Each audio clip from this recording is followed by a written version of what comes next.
सप्ताहामध्ये माझी 7व्या दिवसाची कीर्तन सेवा आहे माझी परंपरा. आता त्यांनी सुद्धा चालवली ते असणारे आमच्या संस्थेतील सुप्रसिद्ध गायक आदित्य महाराज कणके आणि त्यांना साथ करणारे त्यांचं नाव महाराष्ट्रामध्ये नव्हे ते सध्या महाराष्ट्राच्या बाहेर गाजलेले ते असणारे आमचे राम महाराज चिखले आणि असं राम महाराज चिखले असं सुंदर मुलगा वाजवला ते असणारे आमचे शिव महाराज मगर त्यांना साथ करणारे सवन महाराज झोपाडे या सर्वांच्या चरणी नतमस्तक ठेवतो.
नामदेव महाराज म्हणाले, अहो काका, मी मंदिराच्या पाठीमागे जाऊनच कीर्तन करताय, तो पहा नंदी साक्षीला.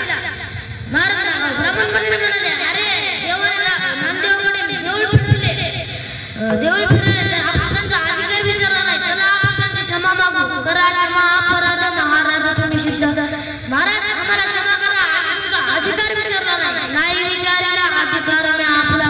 एवढा मोठा अधिकार ते नामदेव महाराजांचा होता. नामदेव महाराजांच्या कीर्तनात पांडुरंग परमात्मा नाचत होते. नामदेव कीर्तन करी पुढे देव नाचे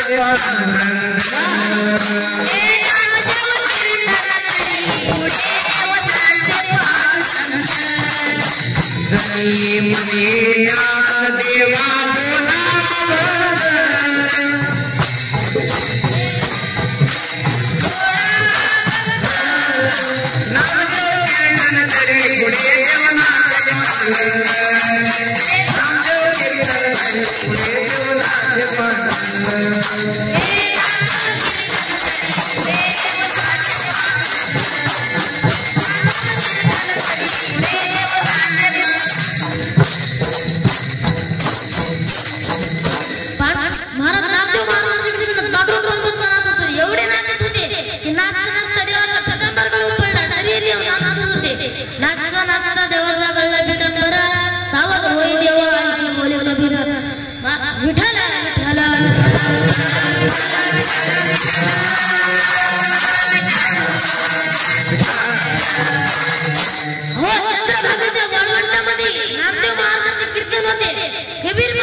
जनी मने ज्ञानदेवा बोला अभंग.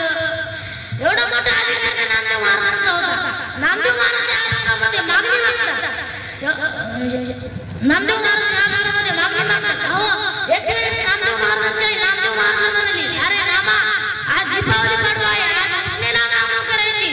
नामदेव महाराज म्हणाले, अगं आई, मी करतो पण तू देवाला घालशील का पुण्याला नांगूळ? देवाला घालशील का पुण्याला नांगूळ? आई म्हणाली, अरे नामा, मी घालते पण देव येईल का? नामदेव महाराज म्हणाले, तू थांब, मी आता घेऊन येतो. नामदेव महाराज देवळात गेले आणि देवाला हाक मारली. महाराज देव आले, देवाला म्हणाले, अरे देवा, तू येशील का आमच्या इथे? आज दीपावली पाडवा आहे, पुण्याला नांगूळ कराय, येशील का? देव म्हणाले, अरे मी कसा येईल? आता भक्त मंडळी येतील काका अर्जासाठी, माझ्या जागा कोण उभी राहणार? नामदेव महाराज म्हणाले, मी राहतो. देव म्हणाला, अरे इतके सोपे नाही, काही अटी आहेत, मान्य करावं लागतील. नामदेव महाराज म्हणाले, हो मी करतो. मग महाराज देवाने पहिली अट सांगितली, भक्त मंडळी येतील, अंगावरती गरम पाणी टाकतील, ओरडायचं नाही, थंड पाणी टाकतील, काही बोलायचं नाही, दही, दूध, तूप, मध, साखर पंचमृताने आंघोळ घालतील, स्वच्छ पाणी टाकून टावेला पुसून घेतील, महानैवेद्य दाखवतील, खायचा नाही, लोण्याचा गोळा तोंडाला लावून खायचा नाही. महाराज जर तू खाल्ला तुझी फार फजिती होईल. मग नामदेव महाराजांनी सर्व अटी मान्य करून विटेवरती उभे राहिले आणि देवाला म्हणाले, देवा कसा दिसतो मी? भक्त एक रूप दोन रूप केले, मुळीचे संचले दैसे दैसे. देव म्हणाले, अरे नामा, किती सुंदर दिसतो तू, सुंदर ते ध्याना उभे विटेवरी, करकटावरी ठेवून या. महाराज पांडुरंग परमात्मा गेले देवाच्या घरी आणि इकडे काकडा आरतीसाठी भक्त मंडळी आले.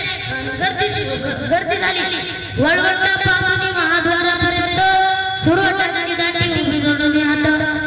महाराज जसे देवाने सांगून ठेवले होते ना, तसे सुरू झाले. नामदेव महाराजांच्या अंगावरती गरम पाणी टाकले, थंड पाणी टाकले. नामदेव महाराज काही म्हणले नाही, गप्प उभं राहिले.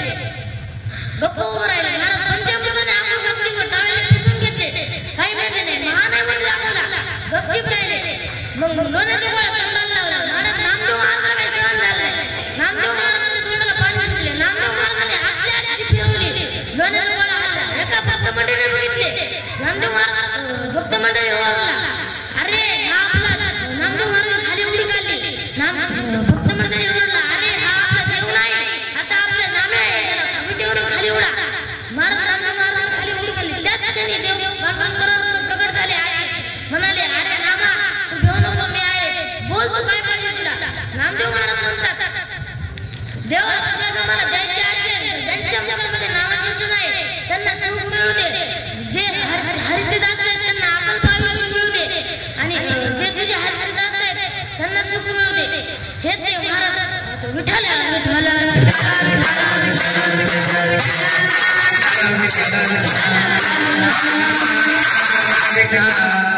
महिन्याचे वारकरी भानगड महाराजांचा नियम होता एकादशी असेल तर पंढरपूरची वारी आणि शुद्ध एकादशी असेल तर आळंदीची वारी.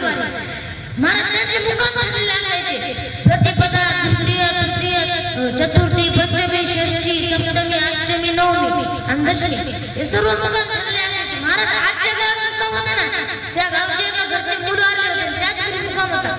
त्याचे आई वडील रडू लागले महाराज. मग त्याच्या मुलाचे वडील म्हणले, अगं हे रडू नको, आज आपल्या इथे महिन्याचे वारकरी येणार आहेत. त्यांना जर आपल्याला रडताना बघितलं तर ते आपल्या इथे येणार नाही, मग ते बिचारे कोणाच्या घरी जातील. रडू नको, तू आवराआवरी कर आणि स्वयंपाकाची तयारी कर. महाराज माऊलींनी सांगितल्याप्रमाणे महिन्याचे वारकरी दिवस मावळत आले. त्यांना पाणी दिले. माऊली महाराष्ट्र ज्ञानेश्वर महाराजांचा हरिपाठ झाला. त्यांना जेवाय वाढले. महाराज एक वारकरी म्हणाला, अहो काका, तुमचा मुलगा दिसत नाही, कुठे गेला तो? महाराज त्याची आई स्वयंपाकघरात मंद स्वरात रडत होती. त्याचा त्या आईचा आवाज वारकरीपर्यंत गेला आणि वारकरी म्हणाले, अहो आई साहेब का रडतायत? मग त्या गृहस्थाला सांगावं लागलं, आमचा मुलगा मरण पावला आहे. मग वारकरी न जेवता उठले आणि पांडुरंगाला धावा केला. अरे पांडुरंगा, जे तुझे धार्मिक कार्य करतात, जे तुझे भक्ताचे कार्य करतात, त्यांना जर असं केलं तर तुला मान राहणार नाही. त्यांच्या मुलाला आता जिवंत कर आणि त्याला अकल पाहिजे दे. हेच महाराज अभंगाच्या प्रथम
वारकरी बाबा रोज सकाळी उठून देवपूजा करायचा आणि त्याचा मुलं रोज सकाळी उठून मिट्टी दांडा खेळायला जायचा.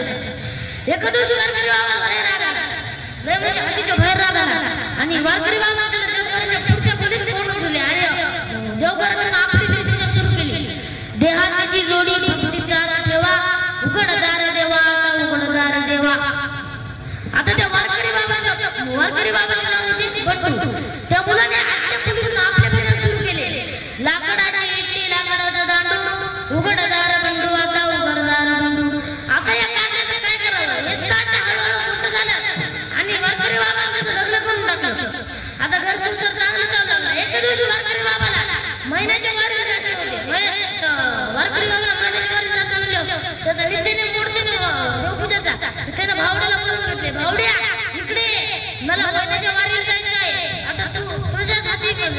देवपूजाचा नित्य भावड्या म्हणाला वारकरी बाबा तुम्ही जा आणि मी रोज देवपूजा करतो. वारकरी बाबा गेले, दिवस उगवला. भावड्या अजून उठला बी नव्हता. त्याच्या आईने त्याला आवाज दिला, भावड्या उठ आणि देवपूजा कर. महाराज भावड्या कसा उठला आणि सर्व देव एका बादलीत भरले आणि पुढे गेला गावच्या वेळी. त्या बादलीत गावच्या वेळी उडी मारली आणि ते जे हलकी देव होते वरी तरंगले, जे जड देव होते ते बादलीत राहिले. तशीच बादली भावड्या घरी आला आणि देव देवघरात मांडले. गंध नाही, देवपूजा नाही, काय नाही. भावड्याची आई म्हणली, भावड्या देवाला गंध काय नाही लावला, देवपूजा का नाही केली? तर देव धुतलीच पण देवपूजा का नाही केली? तर भावड्या म्हणाला, आई बाकीच्या देवांनी गावातल्या वेळेस आत्महत्या केली, म्हणून देवांनी महिनाभर सुद्धा पाळले. आता महिनाभर देवपूजा जाणार नाही. विठाला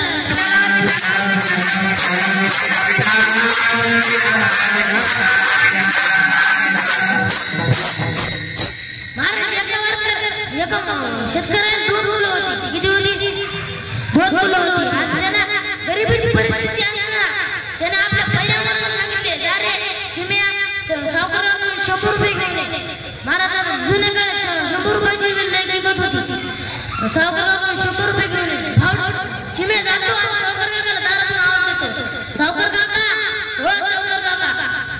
सावकार काका बाहेर आले पोट धरून हसायला लागतो. महाराज पोट धरून हसायला लागतो. सावकार काका म्हणतात, चिम्या काय तू? सावकार काका म्हणतात, चिम्या म्हणतो, काका एवढे जाडा तुम्ही जर मेला तुम्हाला दारातून बाहेर कशी काढायची? आता महाराज सावकार काकाला खूप राग आला आणि सावकार काकाने त्याला आतल्या खोलीत 2 कानपट्टी आणून आतल्या खोलीत बोलून ठेवले. आता महाराज त्याच्या बापाला चिंता पडली. 15 मिनिटं झाले, अर्धा ते पोरगा आलं कसं नाही. त्याने आपल्या 14 वर्षाच्या मुलाला सांगितले, 14 वर्षाच्या मुलाला सांगितले, अरे जा आणि तुझ्या लहान भावाला 100 रुपये घेऊन ये.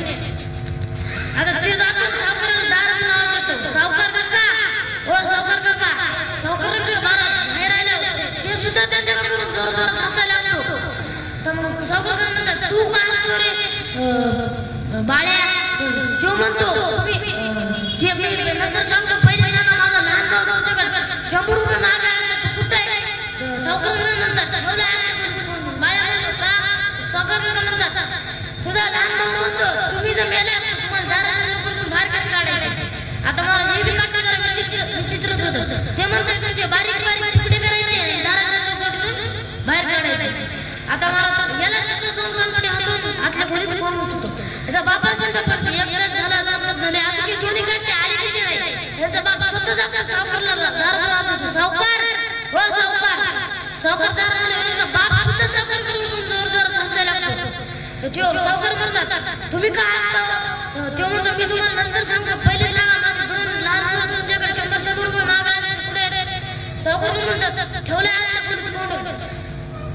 तो म्हणतो, का? तुम्ही सावकार म्हणतात, तुमचा पहिला मुलगा म्हणतो, तुम्ही जर मेला तर दारातून बाहेर कशी काढायचे? आणि दुसरा म्हणतो, सोपे आहे, पहिले तुमचे बारीक बारीक तुकडे करायचे आणि दारातून बाहेर काढायचे. ते बाप म्हणतो, अरे तुम्ही त्याच्या नादी नगरामध्ये गधे मूर्ख आहेत, एवढा कुठे कशाला करायचं? तुमच्या घरावर रॉकेल टाकायचे आणि घरासोबत तुम्हालाही स्वाहा करायचे. मिठाला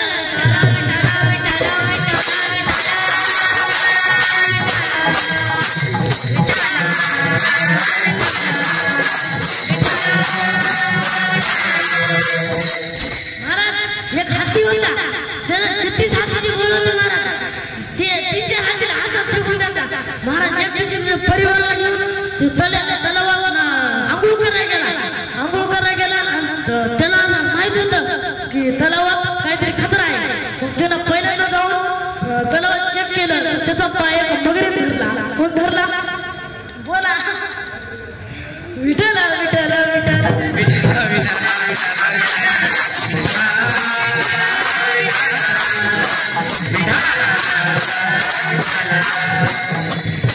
मगरीत धरला. महाराज त्या मगरीची पाण्यातली ताकद असते. विठ्ठला विठ्ठला विठ्ठला.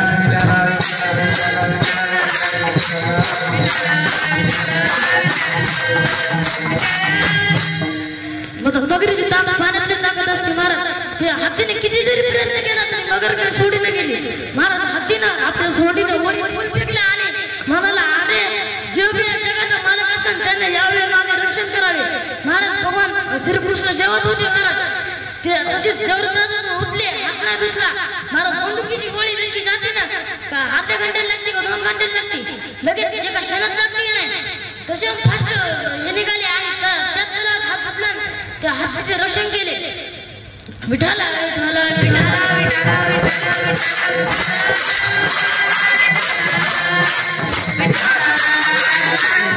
नामदेव महाराज म्हणतात जे तुझे हरीचे दास आहेत त्यांना कल्पनेची बाधा होऊ देऊ नको हे जर झाले तर तू आमच्यापासून दुरावला जाशील हेच महाराज आम्हाला दुसऱ्या चरणात सांगतात कल्पनेची बाधा न कल्पनेची बाधा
वैद्याला बोलून आणले वैद्य म्हणाला राजाचे पोट दुखू लागले त्या जिवंत कावळा आणावं लागला सैनिक निघाले इकडे 4-5 गेले इकडे 4-5 गेले महाराज इकडे जे गेले त्यांना एका तलावात आंधळा आंघोळ करताना दिसला आंधळे चॅप्टर असतात महाराज त्या आंधळ्याने आशीषवर हात करून टाळी वाजवली त्याच्या हातात डायरेक्ट कावळा जिवंत कावळा सापडला ते एका शिपायाने बघितले ते त्याच्याकडे गेला आणि म्हणाला हे आंधळ्या तुझा कावळा आणून देतो का महाराज आंधळ्या लगेच राजसेवकाचा आवाज ओळखला आणि म्हणाला तुझा कावळा काय मला फुकट वाटला काय ते राजसेवक म्हणाले 5 रुपये देतो का आंधळा म्हणाला नाही जमणार 5,000 देतो का नाही जमणार 5 लाखाला तरी देतो का आंधळ्याने थोडा विचार केला आणि म्हणाला 5 रुपयापासून 5,000 पासून 5 लाख आता कावळा द्यायला काही हरकत नाही त्याने कावळ्या हाताला असे हात केले ते कावळा उडून गेला महाराज राजसेवक म्हणाले अरे आंधळ्या तुझा कावळा आम्हाला मिळाला नाही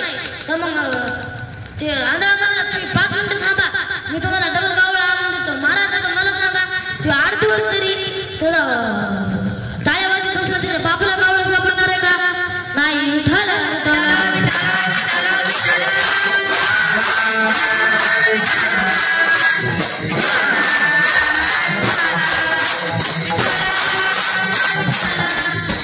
महाराजांना जावे घर जावे असेल तर काहीच मान नसते गाव जावे असेल तर अर्धा आणि लांब जावे असेल तर लय मान असते तर महाराज मुंबईचा जावई आला आणि सासरी बुवा पत्त्याला आले होते आता त्याला काय माहित नव्हतं ते सासरी बुवाला म्हणतो सासरी बुवा ते काय आहे सासरी बुवा म्हणतात ते सूर्याचं पिल्लू आहे त्याने मनात विचार केला आपल्या मुंबईत इतका मोठा सूर्य उगवतो सूर्याची पिल्ले म्हणजे काय असते त्यांना ते चोरून मुंबईला न्यायचे ठरवले तर त्याने मागून बघितले सासरी बुवा म्हणाले नाही द्यायचे तर मग ते सासरी बुवा झोपल्या त्याने ते सूर्याची पिल्लू म्हणजे पत्ती गवताच्या वळीत लपवून ठेवली महाराज काय सांगू वळी पेटली सासरी बुवा सगळे आरडले वळी पेटली धावा महाराज सगळे बकेटीने पाणी आणून वळीवर टाकत होते आणि सासू जावई बाबा वळीच्या खाली वागून बघत होते सासरे बाबा म्हणाले अहो जाऊ बापू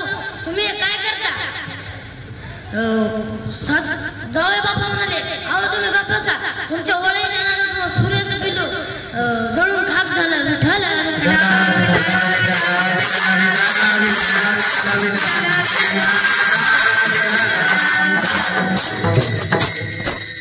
महाराज आता काय सांगू, दारू पिण्याच्या नादी कधीच लागायचं नाही. आता दारू पिण्याच्या नादी कधीच लागायचं नाही. 2 दारू पिढे असे जाऊ लागले. आता त्याला एक मंदिर दिसलं. मंदिर दिसलं आणि ते दारू पिढा म्हणाला आता हे आपल्या घरापासून मंदिर होतं, इथं कसं काय आलं? चला आपण त्याला ढकलीत नेऊ. आता महाराज ते ढकलू लागले त्या मंदिराला, ढकलू लागले तर त्याला घाम येऊ लागला. तर ते म्हणाले आता कपडे काढून ठेवू, मग जर जास्त ताकद लागत. त्याच्या बायका घरी इथं करू लागल्या, कवा येते ते त्याच्या बायका त्याला धुंडाई निघाल्या. तर ते त्याने बघितलं तर मंदिर ढकलायले, त्यांच्या कपडे चपल्या घेऊन ते पळून गेले. तर मग सकाळी येऊन बघितलं तर अजून पी ढकलीतच होते. आता एक दारू पिढा म्हणालं नाही ढकलीतच होते. महाराज त्याच्या बायकोनं चप्पल फेकून आणली. तर ते दारू पिढे म्हणाले अरे दमान ढकल आलं, इटा पडायला था. आता मग एक दारू पिढा म्हणालं अरे आपले कपडे चपला कुठं येतात? तर ते म्हणाले अरे आपण तिथून ढकला सुरू केलं, तिथं असते ना, इथं आपण आलो आता घर जवळ आलंय. ढकल दारू पिढ्याच्या नादी कधीच लागायचं नाही. विठ्ठल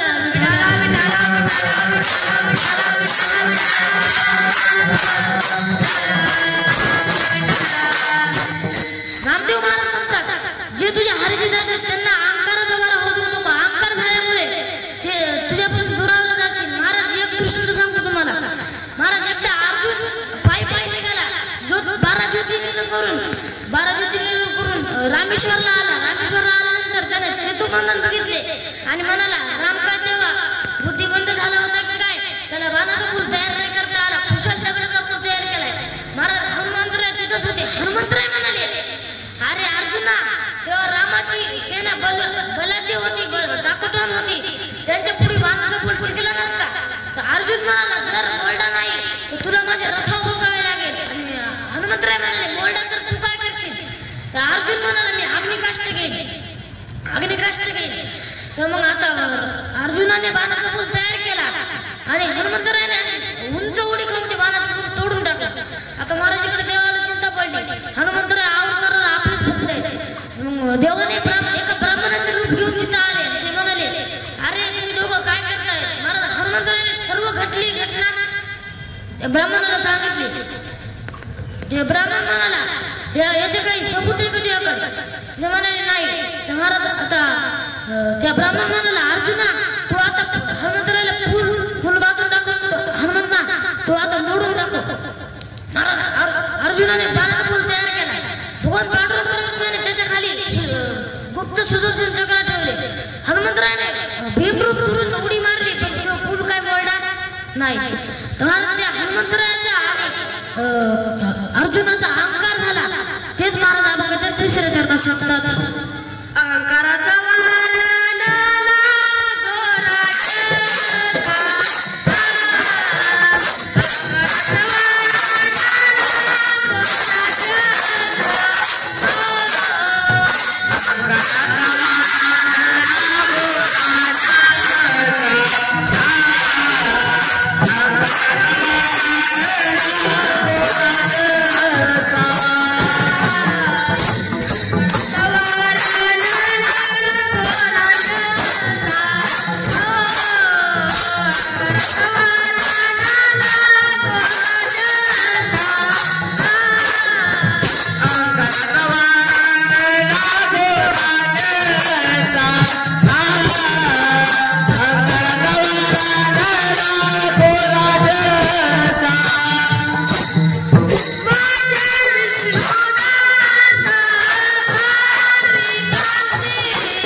आई वारली.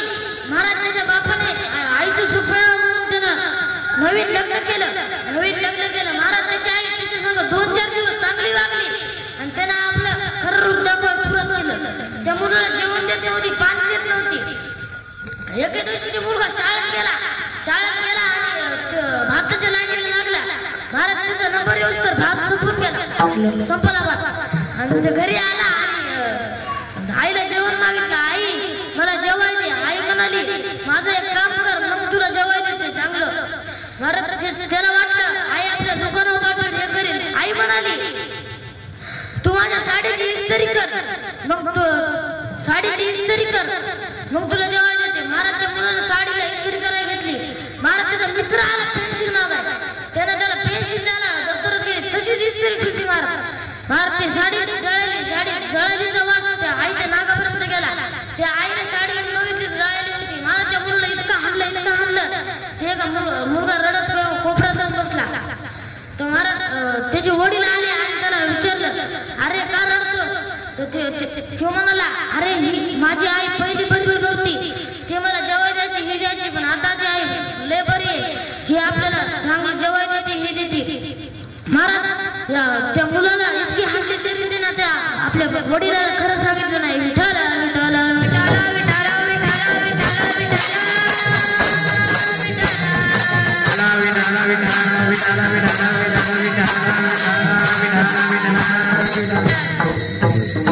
महाराज मी एका जागी कीर्तनाला गेलतो. आम्ही गेलतो संघ होते आमच्या. एक मुलगा आला आणि म्हणाला चला महाराज आपण चहा प्यायला जाऊ आमच्या घरी. मी म्हणलो मी चहा प्यात नाही, दूध प्यायला जाऊ. तर मी गेलो आणि मग त्यानं एक तांब्यावर दूध आणलं. मी अर्धा तांब्या प्यायला मग त्यानं दुसरा तांब्या आणला, डबल प्याला, तिसरा आणला, 3 तांबे पेले. महाराज आम्ही म्हणलो तुझी आई तुला ओरडणार नाही का, आम्ही इतकं दूध पेलं कशाला. ते म्हणलं कशाला ओरडणार, रात्री याचे 2-3 पडून मिळता. महाराज मला राग आला, तांब्या खाली आदळला आणि तो ओरडला आई या महाराजांना आपल्या संडास लावण्याचा तांब्या चमटवला. महाराज संडास लावण्याचा तांब्या चमटवला. बघा आता महाराज किती हुशार आहे आजकालचे बरं. विठाला विठाला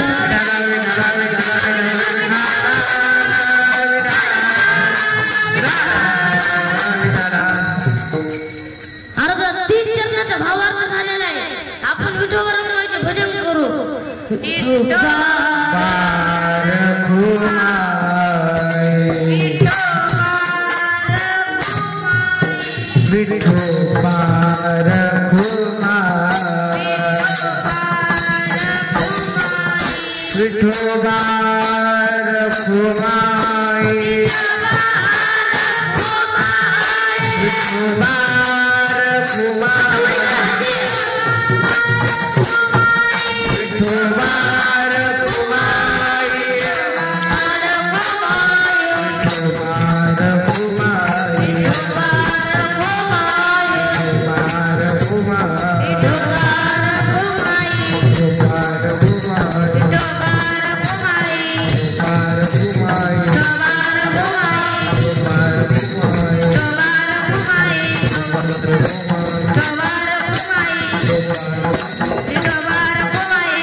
महिषासूर नावाचा राक्षस होता.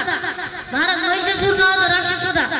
त्यानं महादेवाची भरपूर तपस्या केली. महादेव त्याला प्रसन्न झाला.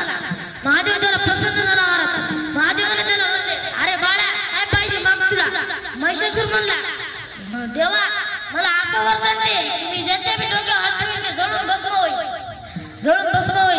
आता महाराज महिषासूरनं वरदान घेतलं आणि लय अहंकार माजू लागला. एके दिवशी महिषासूरच्या डोक्यात विचार आला आपण ज्याच्याकडून वरदान घेतलंय त्याच्यावर प्रेम करून बघू आणि ते निघाला महादेवाकडे. आता महादेवाला कळालं ते. महादेवानं सभा भरवली.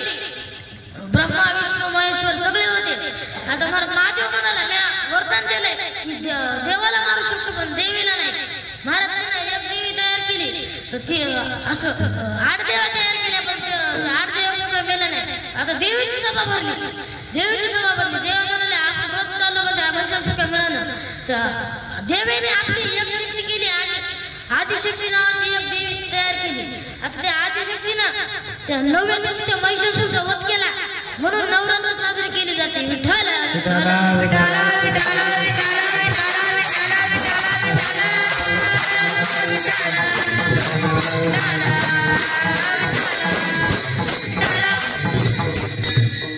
पांडुरंग पर्वत म्हणतात आपल्या आईवडिलांचे नाव मोठे करा, आईवडिलांचे नाव मोठे करा. महाराज एका ठिकाणी सांगतात नावामध्ये हेच महाराज आपण शेवटच्या सांगतात नामामने तया असावे कल्याण, नामामने तया असावे कल्याण.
आता परत त्याच्या वडिलांचे संस्कार त्याला मुलावर लागले आणि त्या मुलगा आता शुक्रवारच्या बाजारात त्या मुलाने खेळाची बस आणली आणि ते बस स्टॉपवर ठेवून म्हणाला ज्या हरामखोराला बसून घ्यायचं त्या हरामखोराने बसून घ्या आणि ज्या हरामखोराला उतरून घ्यायचं त्या हरामखोराने उतरून घ्या.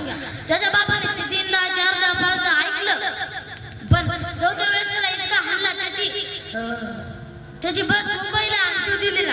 महाराज त्यानं डबल ती बस रिपेअर करून आणली आणि डबल सुरू केलं. ज्या हरामखोराला उतरून घ्यायचं त्या हरामखोराने उतरून घ्या आणि ज्या हरामखोराला बसायचंय त्या हरामखोराने बसून घ्या. आताच्या का हरामखोरामुळे आपली बस 15 मिनिटं लेट झालेली आहे.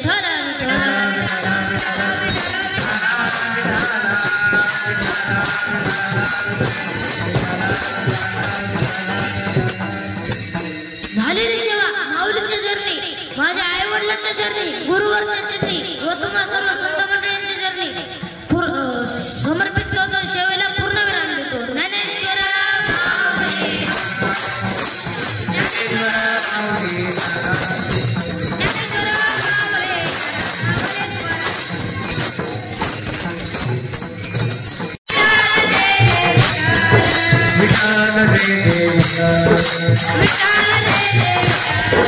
बोली प्रेमी देवा